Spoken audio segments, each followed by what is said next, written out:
अस्सलाम वालेकुम। प्रोग्राम में खुश आमदीद। और पाक भारत जंगी कशीदगी के दौरान आज की सबसे अहम खबर कि तुर्की का बहरी बेड़ा कराची पहुंच गया है और ये सिंबॉलिकली एक बहुत अहम कदम इसलिए है कि हम देख रहे हैं कि पिछले कुछ अरसे में चाइनीज़ J-10C और PL-15 मिज़ाइल जो चीन के लेटेस्ट हथियार हैं और इंटरनेशनल लेवल पे रिकग्नाइज्ड हैं वो भी पाकिस्तान आ चुके हैं। और J-17 थंडर ब्लॉक 3 जो है उन पर भी PL-15 मिज़ाइल फिट हो सकते हैं जिनकी बियॉन्ड विजुअल रेंज 200 किलोमीटर है और जो राफेल से भी ज़्यादा बेहतर परफॉर्म कर सकते हैं। इसके साथ अब जो तुर्की का बहरी जहाज़ पाकिस्तान पहुंचा है, बायकुदा उसका नाम है, खैर सगाली दौरे पर ये कराची पहुंचा है और कराची बंदरगाह पर इसका पुरतपाक इस्तकबाल किया गया और बहरी ताउन, पाक तुर्क बहरी ताउन और पेशा वराना अमूर पर तबादला ख्याल भी होगा। और इसके अलावा बताना ये चाहता हूँ कि अहमियत इसकी इसलिए है, हालांकि ये एक सिंबॉलिक सिर्फ अराइवल है, लेकिन अहमियत यह है कि पाकिस्तान और तुर्की का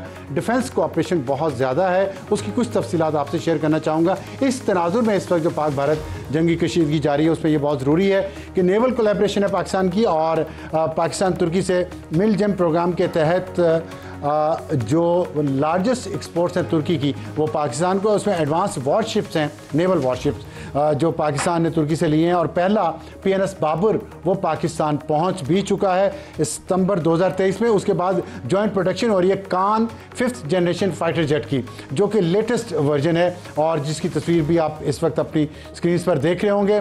और ये पाकिस्तान की एयर कैपेबिलिटीज़ को मज़ीद बढ़ा देगा इंडिया की निस्बत। और तीसरा है drone technology and UAV procurement. Pakistan ने ड्रोन टेक्नोलॉजी तुर्की के साथ जॉइंट एक प्रोडक्शन शुरू की है और एक्सपोर्ट भी पाकिस्तान को तुर्की कर रहा है और ये भी 2023 में डिलीवरीज इसकी पहुंचना पाकिस्तान शुरू हो गई हैं, जिसका इंडिया को बहुत अच्छी तरह से अंदाज़ा है कि पाकिस्तान की ये कैपेबिलिटी जो है ड्रोन टेक्नोलॉजी की और UAV जो उसके पास हैं, अनमैन्ड व्हीकल्स। और चौथा जो है वो सबमरीन मॉडर्नाइजेशन है। पाकिस्तान के पास अगोस्टा 90B सबमरीन्स हैं जो 3 जो फ्रांस से ली गई थी और उनकी अपग्रेडेशन पाकिस्तान कर रहे हैं। और उसकी अहमियत मैं आपको बताना चाहता हूँ ये है कि अगोस्टा सबमरीन जो है इस पर सेकेंड स्ट्राइक न्यूक्लियर कैपेबिलिटी है और उसका मतलब ये होता है कि अगर एक दफ़ा न्यूक्लियर हमला खुदा न खास्ता दोनों अतराफ़ कर दें तो उसके बाद अगर कुछ भी ना हो तो फिर सबमरीन्स के ज़रिए सेकेंड स्ट्राइक कैपेबिलिटी होना ये चंद एक ममालिक के पास है दुनिया में, पाकिस्तान उनमें से एक है। पाँचवा है मिज़ाइल डेवलपमेंट कोलैबोरेशन और पाकिस्तान का जो फास्ट मिज़ाइल है प्रोग्राम वो तुर्की के गोकचुक प्रोजेक्ट के साथ जॉइंट वेंचर है और उसके ज़रिए beyond visual range air to air missiles भी तैयार किए जा रहे हैं। जैसे कि मैंने आपको बताया कि PL-15 चाइना से आ रहे हैं और ये टर्की के साथ हमारा है। और 6 जो है high level strategic agreement Pakistan ने इसी साल 2025 के फरवरी के महीने में किए हैं, जिसमें डिफेंस एक बहुत अहम इशू है। और ये एक बहुत अहम बात इसलिए भी थी कि इस तनाजुर में जब इंडिया को दुनिया से अपनी डिप्लोमेटिक सपोर्ट हासिल करने में मुश्किलात पेश आ रही हैं, तुर्की के बहरी जहाज़ का यहाँ आमद एक बहुत बड़ा मैसेज है। और इसी के साथ आज का अपने प्रोग्राम का तारुफ करवा दूँ। टॉप स्टोरी होगी भारत से जंग, पाकिस्तान सलामती कौंसिल में पहुँच गया और इसमें हमें ज्वाइन करेंगे कामरान यूसुफ सीनियर सहाफ़ी हैं और सुमेरा खान नुमाइंदा खसूसी समा हैं जो कल लाइन ऑफ कंट्रोल पे जा रही हैं। विज़िट है वहाँ पे सहाफ़ियों का नेशनल और इंटरनेशनल। और हमारा आज का हॉट इशू होगा J-10C बमुकाबला राफेल और इसमें retired air commander Khalid Chishti साहब से हम बात करेंगे कि क्या हुआ है पाकिस्तान एयरफोर्स और इंडियन एयरफोर्स के दरमियान पिछले कुछ दिनों में। और एडिटोरियल हमारा होगा आज का सरहद पर तनाव, बहार में चुनाव। जब भी इंडिया में इंतखाबात आते हैं पाकिस्तान और भारत के दरमियान कशीदगी क्यों बढ़ जाती है, ये हमारा आज। और जो मैंने अभी आपको बताया हमारी टॉप स्टोरी कि पाकिस्तान ने बाज़ाब्ता तौर पर खित्ते की ताज़ा तरीन सूरत हाल पर अक़वाम मुत्तहिदा की सलामती कौंसिल को ब्रीफिंग देने का फ़ैसला किया है। उसका इजलास बुलाने के लिए अपने मुस्तकिल मंदूब को कह दिया गया है। और भारत के जारहाना इक़दामात जिसमें इंडस रिवर ट्रीटी का मनसूख करना और पाकिस्तान पर हमला करने के इक़दामात जिसकी वो तैयारी कर रहा है और पाकिस्तान के भारतीय जहाज़ों का पाकिस्तानी बंदरगाहों पर दाखिला बंद करने का ऐलान भी किया गया। और ये सारी जो इस वक्त सिचुएशन चल रही है इस पर सलामती कौंसिल को एतमाद में लिया जाएगा, क्योंकि एक और अहम डेवलपमेंट ये है कि अमेरिका, चीन, स्विट्ज़रलैंड, यूरोप के बाद अब रूस ने भी इंडिया को मशवरा दिया है कि आप पाकिस्तान के साथ अपने मामलात डायरेक्टली तय करें, तो इंटरनेशनल सपोर्ट इंडिया को उस तरह नहीं मिल रही जिस तरह वो तवक्को कर रहा था। हम अपनी बात का आगाज़ करेंगे सुमैरा खान आपसे। ये बताइएगा, जो अभी पाकिस्तान ने ये सिक्योरिटी काउंसिल की मीटिंग बुलाई है, ये कितनी अहम है और क्यों अहम है? ख़ास तौर पे जबकि हम तो जंग के लिए तैयार हैं, तो पाकिस्तान डिप्लोमेटिक फ्रंट पे क्या अचीव करना चाह रहा है? अफसार साहब, मेरे ख्याल में ये हमारे दफ्तर ख़ारजा की, हमारी वजारत ख़ारजा की एक बहुत बड़ी जीत होगी अगर ये इसी वक्त में इसको न सिर्फ बुला लेते हैं बल्कि अपना स्ट्रॉन्ग एक्शन केस, जो कि आई थिंक पाकिस्तान पहले ही नैरेटिव की जंग हो, ये बहुत तल्ख लफ्ज़ होता है बाय द वे, लेकिन अगर कोई मुल्क नैरेटिव की जंग जीत जाए तो उसके लिए फिर काइनेटिक की जंग जीतना मुश्किल नहीं है। और पाकिस्तान पिछले 5 से 6 साल के अरसे में काइनेटिक वॉर फ्रंट के ऊपर भी अपनी बढ़तरी दिखा चुका है। एयर सुप्रीमेसी हो, लैंड सुप्रीमेसी हो, सी सुप्रीमेसी हो, अब नैरेटिव की जंग रह गई थी, उसमें भी आपने मात दे दी है। सिफारती सतह पर इस वक्त, क्योंकि हम लम्हा ब लम्हा जितनी भी अपडेट्स आ रही हैं, डेवलपमेंट्स आ रही हैं, गो कि उसमें बहुत सारी कॉन्स्पिरेसी थेरीज भी शामिल है, मगर मैं आपको ये बताती चलूँ कि इस वक्त एक सेहतमंद रुझान ये है, क्योंकि दुनिया को कोई एविडेंस नहीं दिखा सका भारत अपनी बड़ी लंबी ब्रीफिंग्स में, तो पाकिस्तान इस नैरेटिव की जंग को ऑलमोस्ट जीत चुका है। और सलामती काउंसिल के इजलास में अगर ये एजेंडा रखा जाता है, ये इतनी जल्दी वैसे नहीं होगा, रखा जाएगा ना, वहां तो वैसे ये इतनी जल्दी नहीं होगा, क्योंकि एसओपीज, उसका प्रोटोकॉल, उसकी ड्राफ्टिंग, वो सब कुछ काफी लंबा काम होता है। मगर बुला भी लिया जाए, कायल कर लिया जाए कि इजलास बुलाना है, पाकिस्तान की दरख्वास्त पर बुलाना है, तो it would be a big win for कामयाबी होगी। कामरान साहब, ये बताइएगा, आपके ख्याल में पाकिस्तान ने जो सलामती काउंसिल का दरवाजा खटखटाया है, ये डिप्लोमेटिकली राइट मूव है? और अगर है तो आपके ख्याल में कितनी कामयाबी की उम्मीद है पाकिस्तान को? आई थिंक बिल्कुल डिप्लोमेटिकली बेहतरीन मूव है, क्योंकि पाकिस्तान का व्यू तो बड़ा क्लियर है। ये जो करंट हॉस्टिलिटीज हैं विद इंडिया, इसका आगाज भारत ने किया। पहलगाम में एक हमला होता है बगैर इन्वेस्टिगेशन के, पाकिस्तान के ऊपर इल्जाम लगता है और उसके बाद एक माहौल बनाया जाता है कि पाकिस्तान के ऊपर हमला किया जा रहा है। तो पाकिस्तान तो ये जंग नहीं चाहता और उसको रोकने के लिए फिर जो तमाम आपके पास डिप्लोमेटिक ऑप्शंस हैं वो बायलैटरल लेवल के ऊपर आप एक्सरसाइज करते हैं। और क्योंकि पाकिस्तान नॉन परमानेंट मेंबर भी है इस वक्त यूएन सिक्योरिटी काउंसिल का, तो इससे फायदा पाकिस्तान को कम से कम ये होगा, एक तो दुनिया को बताना कि इस वक्त ऑन ग्राउंड क्या सिचुएशन है इस खत्ते के अंदर, और दूसरा आई थिंक इसका जो ऑब्जेक्टिव पाकिस्तान का यकीनी तौर पर होगा भी कि पाकिस्तान और भारत के दरमियान अगर आप इशू की बात करें तो असल तो इशू आपका जो root cause of the problem है वो कश्मीर है। तो आई थिंक इसके पीछे एक ये भी मंतक है कि एक तरफ जो भारत के साथ हमारी एक हॉस्टिलिटी तो है ही है, लेकिन जो दुनिया की तवज्जो या लोग अगर भूल भी गए हैं तो इस तरफ दिलवाई जाए कि असल जो इशू है दोनों मुल्कों के दरमियान वो तो कश्मीर है। अब जहां तक कामयाबी की बात है, आई थिंक इसमें थोड़ा सा रियलिस्टिक भी हमें होना पड़ेगा। चीन जो हमारा ऑब्वियसली एक स्ट्रेटेजिक पार्टनरशिप है, वो माजी में भी हमारी यूएन सिक्योरिटी काउंसिल में मदद करता रहा है, तो वो तो हमारी मदद करेगा। रशिया की पोजीशन भी मोर और लेस टिल्ट करती है जहां चाइना जाता है, उसमें अहम आई थिंक एक अमेरिका का किरदार होगा। फिर फ्रांस जो है परमानेंट मेंबर्स, उनके बड़े क्लोज रिलेशनशिप है विद इंडिया, तो इंडिया उसको काउंटर करने के लिए अपनी लॉबिंग करेगा। तो उसमें मेरा ख्याल है कि अगर इजलास बुला भी लिया जाता है तो उसमें बिहाइंड द सीन काफी लहदे होगी, क्योंकि जो भारत के इत्तेहादी हैं ऑब्वियसली वो चाहेंगे कि यूएन सिक्योरिटी काउंसिल के फोरम के ऊपर ऐसी कोई बात ना जाए जहां पे ये लगे कि पाकिस्तान जो है उसने इंडिया को मात दे दी है। एक एफर्ट पाकिस्तान की तरफ से अच्छी है, लेकिन मुझे लगता है कि काफी वहां पर लहदे होगी। लेकिन इंडस वाटर ट्रीटी को जो मनसूख करने का ऐलान किया, हमें इन्फॉर्म भी कर दिया इंडिया ने, क्या उसकी बुनियाद पे सलामती काउंसिल का इजलास नहीं बुलाया जा सकता? देखिए, उसमें मेरा ख्याल में हमारी जो टीम है लीगल, वो काम तो इस वक्त कर रही है। वो वर्ल्ड बैंक ने ब्रोकर की थी। अब इसके बारे में भी मुख्तलिफ आ रहा है, क्योंकि जो इंटरनेशनल ट्रीटीज को जो प्रोटोकॉल्स गवर्न करते हैं उसमें तो बड़ा वाज़ेह है कि कोई भी मुल्क यूनिलैटरली ना तो इस तरह की ट्रीटी को रिवोक कर सकता है, ना हेल्ड इन अबेंस कर सकता है।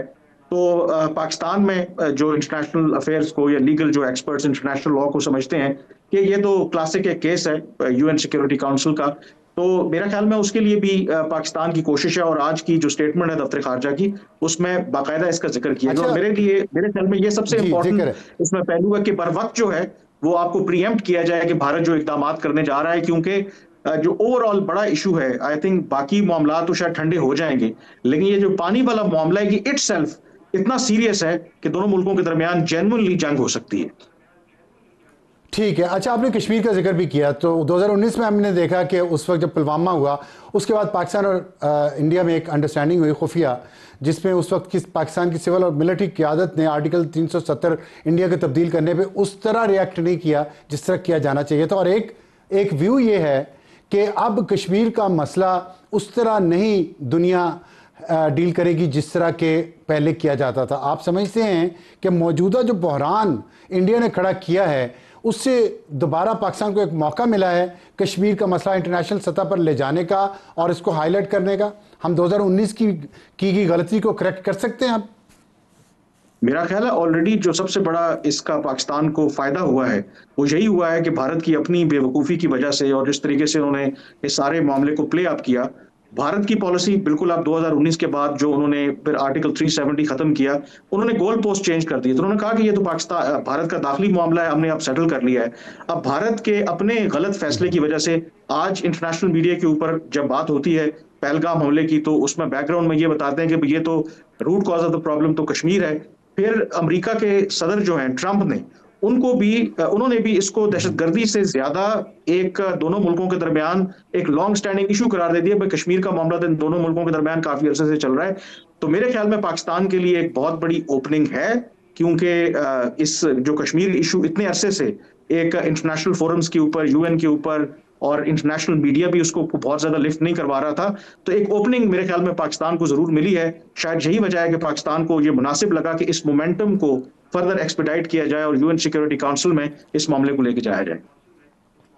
ठीक है। सुमेरा, आपके पास क्या इतला था यूएन सिक्योरिटी काउंसिल का? आप हमें बताइएगा। लेकिन कल आप लाइन ऑफ कंट्रोल पे आप लोगों को ले जाया जा रहा है, मीडिया के लोगों को, और इंटरनेशनल मीडिया भी जा रहा है।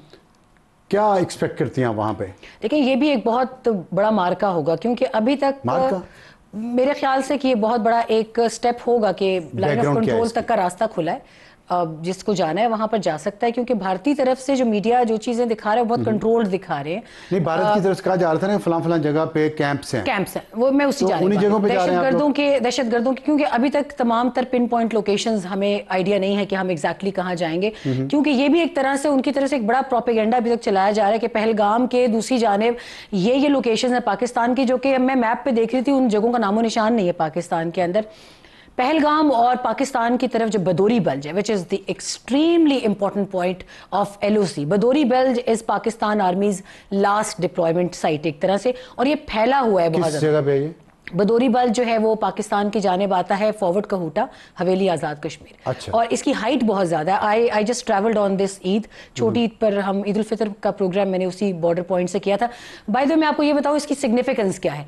पाकिस्तान का जब भी कोई नया आर्मी चीफ आता है, his first visit to LOC is that typical point, जिसको चांद टेकरी भी कहते हैं हम लोग, और अच्छा। फॉरवर्ड कहूटा हवेली आज़ाद कश्मीर का इलाका है। इसका इस्लामाबाद से अगर आप ट्रैवल करना शुरू करें तो आपके 8 से 9 घंटे कहीं नहीं गए, और हार्डली ये कोई 200 to 300 किलोमीटर्स का इलाका है डिस्टेंस वाइज। तो मैं उस मैप पे देख रही थी 400 किलोमीटर्स ऑन माउंटेनस टेरेन, कोई उनके उस समझ नहीं आ रही कि वो कहाँ का मैप कहाँ जोड़ रहे हैं। कल जाएंगे तो पता चल जाएगा, हम ऑन स्क्रीन आपको भी दिखा देंगे कि ये वो जगह हैं फॉरवर्ड कहूटा के, रावला कोट के, पूंछ सेक्टर के। ये उसी नैरेटिव की जंग का जिसका आपने जिक्र भी कर रही थी, दोनों ममालिक का हिस्सा है। बिल्कुल, दोनों ममालिक की इस वक्त भरपूर कोशिश है, मगर मुझे लग रहा है कि आपके पास एज अ पाकिस्तानी, पाकिस्तान की स्टेट के, पाकिस्तान की आर्म फोर्सेस के, इंटेलिजेंस एजेंसीज के, आपका अपर हैंड इस वक्त है। क्यों? क्योंकि दूसरी जानिब सिफारती सतह पर वो बताने से कासिर हैं कि पाकिस्तान कैसे इन्वॉल्व हो गया इस सारे इशू के अंदर, प्लस वो अपनी ही जमीन पर हुए हुए चीजें, अपनी जमीन जिसको कश्मीर को बोलते हैं, अब उन्होंने कश्मीरियों को जो वहां पे जुल्मो सितम का निशाना बनाना शुरू किया है, तो उनका इंटरनल एक बहुत बड़ा रिफ्ट शुरू हो चुका है। सिख कम्युनिटी आपकी जानिब आ चुकी है। तो मेरा ख्याल है इधर हमारी साइड पे, हम क्योंकि इसको आज़ाद कश्मीर बोलते हैं, हम उसको ये नहीं कहते कि it's part and parcel of Pakistan. तो अगर कल नेशनल इंटरनेशनल मीडिया जाके वो उनके बताए हुए सो कॉल्ड टेररिस्ट कैंप दिखा देता है कि ये जगह तो ओपन है टू विजिट मीडिया, तो आई थिंक काफी कलई खुल जाएगी चीज़। कामरान, अभी सुमेरा जो कह रही हैं कि अपर हैंड है, अपर हैंड तो अभी कहना मेरे ख्याल में ज़रा जल्दी है, लेकिन हम देख रहे हैं कि इस दफ़ा पाकिस्तान के अंदर सिविल और मिलिट्री क़यादत में बहुत क्लैरिटी है एज़ कम्पेयर टू 2019, जब उस वक्त की सिविल और मिलिट्री क़यादत में शायद उतनी क्लैरिटी नहीं थी इंडिया के साथ। ये इसकी वजूहात क्या हैं? क्योंकि देखें, उस वक्त भी पुलवामा पे जो हमला हुआ था उसके फौरी बाद एक मीडिया फ्रेंजी वहाँ पे शुरू हो गई थी इंडिया में, लेकिन हमारी तरफ से यहाँ पे कहा जा रहा था कि खामोश रहें, दबा के रखें चीज़ों को। इस दफ़ा हमने देखा है कि कुछ स्ट्रेटजी में, पॉलिसी में तब्दीली आई है, बल्कि पाकिस्तान का मीडिया खुद पहले ही सेल्फ सेंसर करता रहा अपने आप को, और उस तरह इसने काम नहीं किया। लेकिन फिर हमने देखा कि पाकिस्तानी मीडिया ने भी काम किया, और पाकिस्तानी कौम के अंदर, सियासी जमातों के अंदर एक बगैर किसी एफर्ट के कंसेंसस सा है। ये इसकी वजह आपको, या क्लैरिटी की वजह क्या नज़र आती है आपको? आई थिंक इसकी दो बड़ी वजूहत हैं। 2019 में जब पुलवामा वाला वाक़या हुआ तो एज यूजुअल भारत ने पाकिस्तान के ऊपर इल्ज़ाम लगाया, लेकिन मेरा ख्याल है उस वक्त की जो सिविल और मिलिट्री क़यादत थी, और मिलिट्री क़यादत भी उन्होंने शायद एंटिसिपेट नहीं किया था कि भारत लाइन ऑफ कंट्रोल और इंटरनेशनल बॉर्डर की खिलाफ वर्जी करते हुए बालाकोट में जो भी उन्होंने ड्रामा किया वो करेगा, क्योंकि दोनों मुल्कों के दरमियान ऑन एंड ऑफ इस तरह के इश्यूज रहे। लेकिन कभी भी 71 के बाद भारत ने लाइन ऑफ कंट्रोल और इंटरनेशनल बॉर्डर की खिलाफवर्जी नहीं की। इवन कारगिल में जब ऑलमोस्ट एक फुल फ्लैज वॉर हो रही थी, उस वक्त के प्राइम मिनिस्टर वाजपेयी ने भी अपनी एयरफोर्स को इजाजत नहीं दी कि वो इंटरनेशनल बॉर्डर या लाइन ऑफ कंट्रोल की खिलाफवर्जी करें। तो एक एलिमेंट ऑफ कंप्लेसेंसी था, शायद पाकिस्तान की जो मिलिट्री और सिविल क़यादत थी वो एंटिसिपेट नहीं कर रहे थे। दूसरा जो आई थिंक फर्क था वो मिलिट्री क़यादत, क्योंकि आमतौर पर लेट्स एक्सेप्ट द फैक्ट जो इस तरह के इंडिया पॉलिसी है, मिलिट्री की बहुत बड़ी से होती है। जनरल बाजवा जो थे वो मुख्तलिफ थे जो आज के आर्मी चीफ हैं।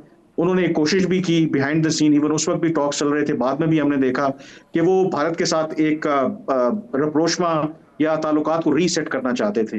जो मौजूदा आई थिंक सिविल और खास करके जो मिलिट्री क़यादत है, मौजूदा जो आर्मी चीफ हैं, और ये बाकी जो अमेरिकन की भी असेसमेंट है, आई थिंक बहुत क्लैरिटी है उनको लगता है कि जो पाकिस्तान ने जो पहले एक पीस प्रोसेस जनरल बाजवा के दौर में शुरू किया था, भारत ने उसको पाकिस्तान की कमजोरी समझा और उस कमजोरी से फायदा उठाते हुए पाकिस्तान को स्क्वीज करने की कोशिश की।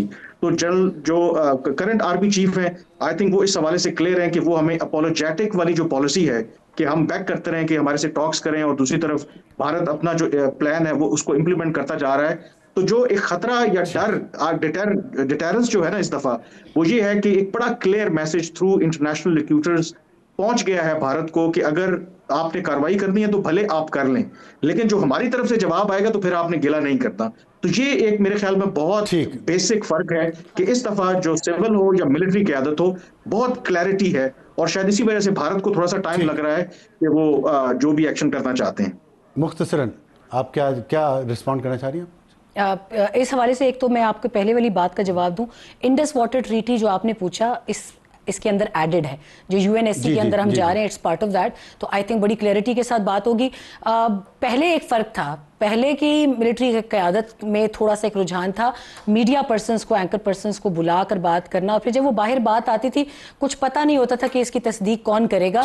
इस मरतबा the sitting army chief is rightly and very well connected, I think उनकी अपनी हायरार्की के साथ, he is not speaking directly to media person. तो शायद इस वजह से भी क्लैरिटी ज़्यादा सामने आ रही है खुल के। बहुत शुक्रिया सुमेरा खान आपका, कामरान यूसुफ आपका। और कामरान ने कहा कि क्लैरिटी है इस वक्त बहुत, और उसकी वजह यह है कि इंडिया को जो कंसेशन दी गई 2019 में कि वो आर्टिकल 70 को बदल ले और 35A को भी बदल ले और कश्मीर अपने नाम कर ले, वहाँ की जो आबादी का तनासुब है वो बदल ले, और लाइन ऑफ कंट्रोल पे सीज़ फायर होगी। और इस अमन के पर्दे में अजीत डोवल की जो डॉक्ट्रिन थी, और उसने बलोचिस्तान में तहस नहस कर दिया, पाकिस्तान को तबाही के रास्ते पर TTP के ज़रिए खैबर पख्तूनख्वा में और BLA के ज़रिए बलोचिस्तान में पाकिस्तान को जितना नुकसान पहुँचाया गया, पाकिस्तान को जितना ब्लीड किया गया इन 5 सालों में, वो शायद पाकिस्तान की तारीख में बहुत कम ऐसा देखा गया।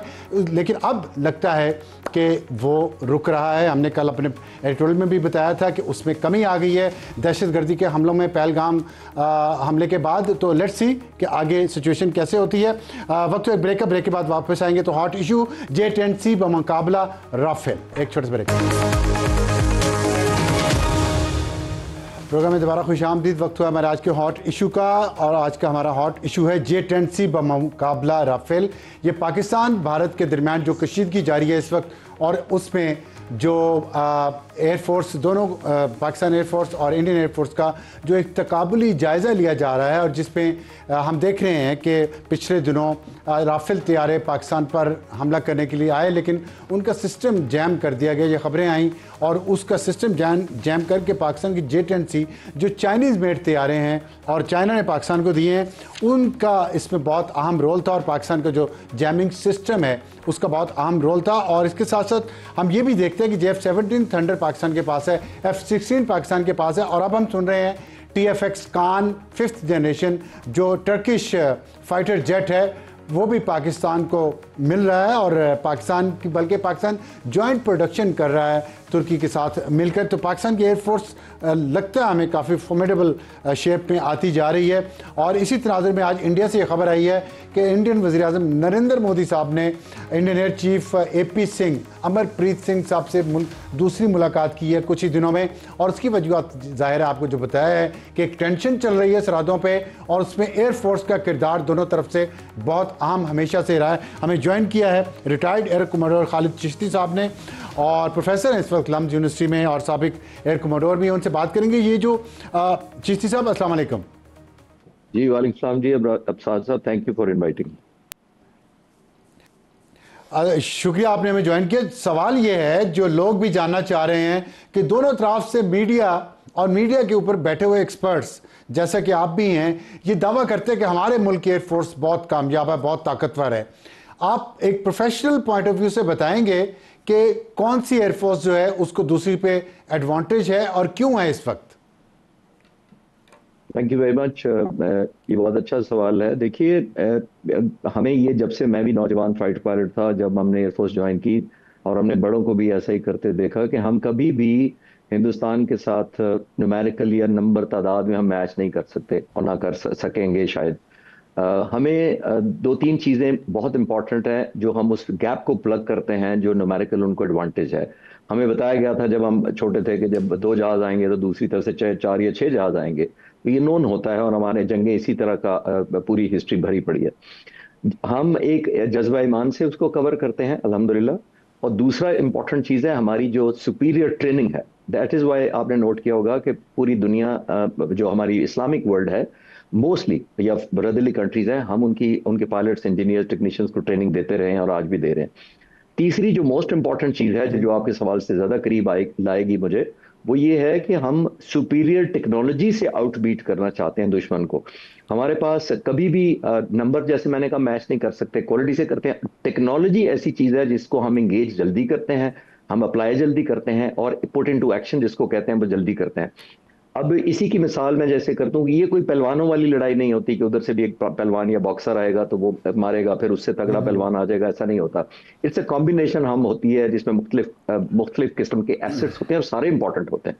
किसी एक टिपिकल स्ट्राइक के अंदर F-17 भी हो सकता है, J-10C भी हो सकता है, डिपेंड करता है कि कौन सा वाला मिशन है, किस एरिया में है। तो F-16 बहुत पावरफुल हो सकता है और मिराजेस बड़े प्रोडक्टिव हो सकते हैं।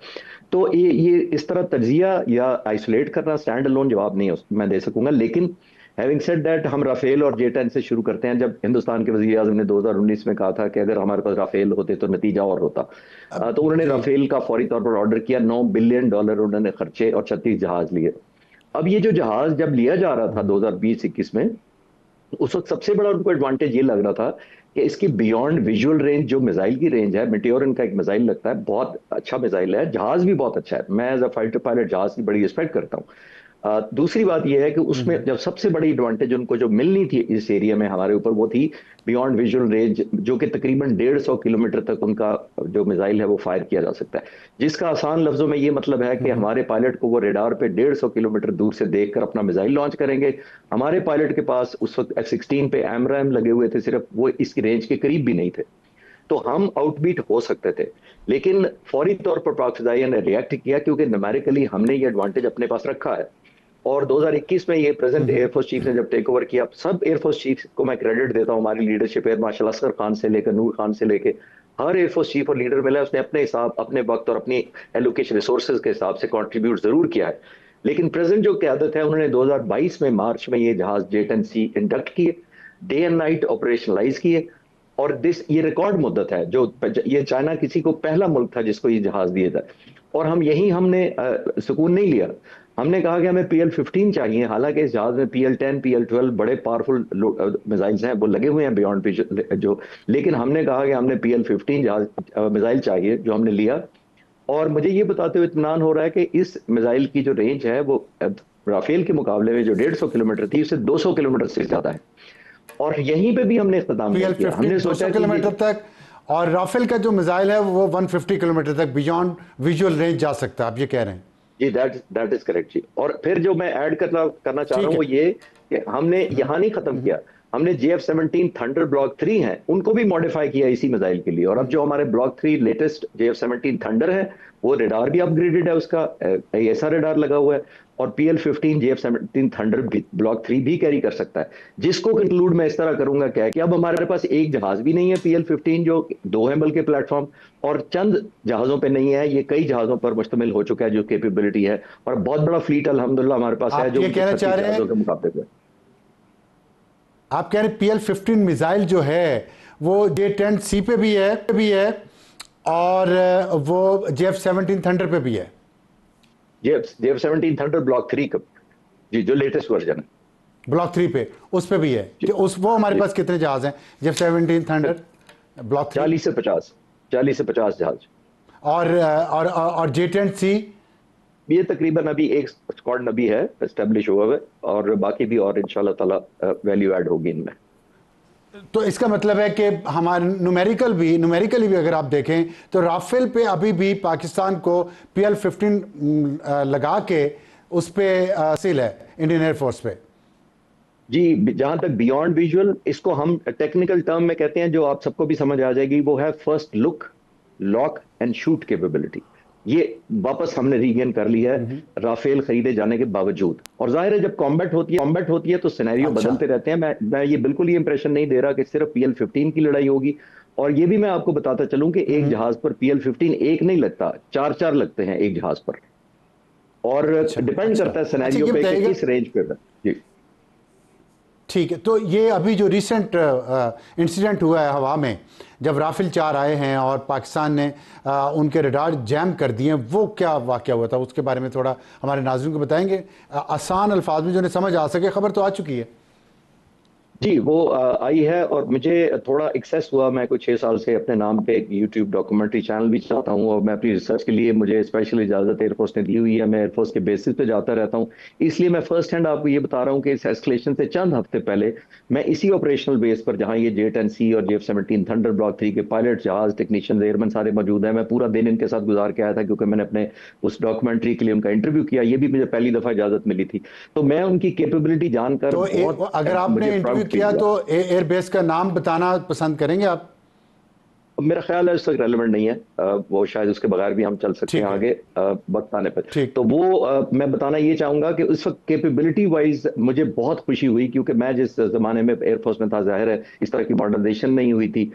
जब मैंने सिर्फ यही टेक्नोलॉजी देखी, मैं और एयरफोर्सेस पे बेसिस पर गया, तो जो आपका सवाल था कि हमने फिर इसको नेगेट कैसे किया, मैं इसको सिंपल अंडरस्टैंडिंग के लिए, आपके नाजरीन के लिए, मैं इसको टर्म यूज करता हूँ 3 डायमेंशनल। वो लोग ज्यादा समझते हैं, स्पेशली जो नौजवान बच्चे हैं वो ज्यादा समझ 3 डायमेंशनल। ये मैं इस तरह कहता हूँ कि एक जमीन से हमारे सरफेस टू एयर हमारे पास बहुत पोटेंट काबिल वेपन आ चुके हैं एयर डिफेंस के, जो डिफेंड करते हैं, और बहुत लॉन्ग रेंज है हमारे पास। उसका नाम मैं शेयर कर सकता हूँ, HQ-9B, ये चाइना का है।